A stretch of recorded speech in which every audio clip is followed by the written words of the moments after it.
Hey, Bay Up students, it's Sean. I hope that you had a great Easter, and I hope that you have been living as resurrected people, because that's what we are now. We are resurrected people. We can live into the freedom that we have been given by what Jesus did in his death and resurrection. So we should be celebrating that, not just on Easter, but every day. I want to share with you a story, and it's one of my favorites from the Bible. I've probably talked about it before, but I'm thinking about it again recently in kind of a different way. And it takes place in the book of Second Kings, which is a story about the history of the Israelite people. And in Second Kings chapter 6, we center around a character named Elisha, Elisha, and he was a prophet.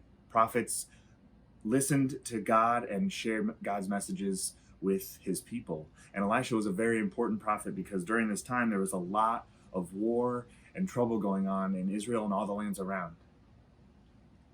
And one of the stories of Elisha in Second Kings chapter 6 begins with the king of Aram, which is a land north of Israel. And it tells about how they had been trying to attack and attack and attack the Israelite people over and over again. But every time they would go after the Israelite army, they would know where they were coming from. If the Arameans were going this way, the Israelites would go that way. If the Arameans showed up here, the Israelites had left before they got there. If the Arameans were coming around this way, the Israelites went a different direction. And the king was furious. He couldn't figure out why the Israelites were doing this. And basically, God was helping Elisha troll the Aramean army over and over and over again. And it was driving the king crazy. In verse 11, he says, he called his officers together and demanded, "Which of you is the traitor who's been informing the king of Israel of my plans?" "It's not us, my lord," the officers replied. "Elisha, the prophet in Israel, tells the king of Israel even the words you speak in the privacy of your bedroom." So the king sent an army after Elisha, who was in a place called Dothan. And in Dothan, he was basically self-quarantining.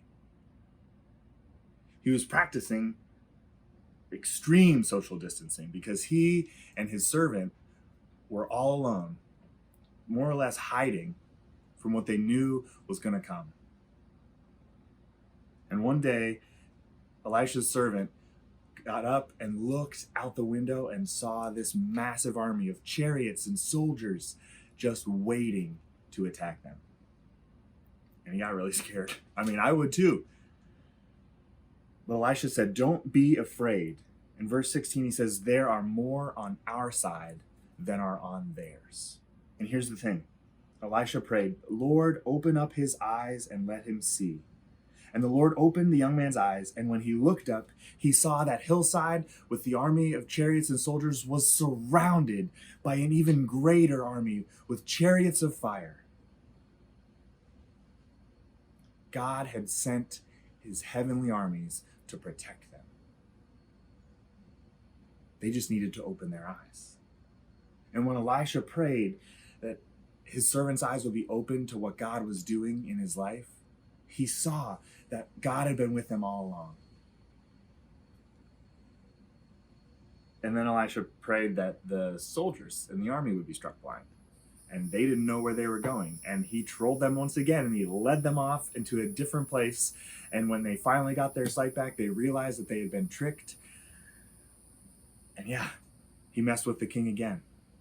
But you see, the king and the Aramean army were too focused on themselves and their selfish goals. So how often, when life is throwing you curveballs and you feel like you're being tricked and everything you try to do, everything you're working towards keeps getting messed up, or all of your expectations keep getting broken, when what you were looking forward to, you're missing out on, what you were hoping for was lost? What are you focusing on?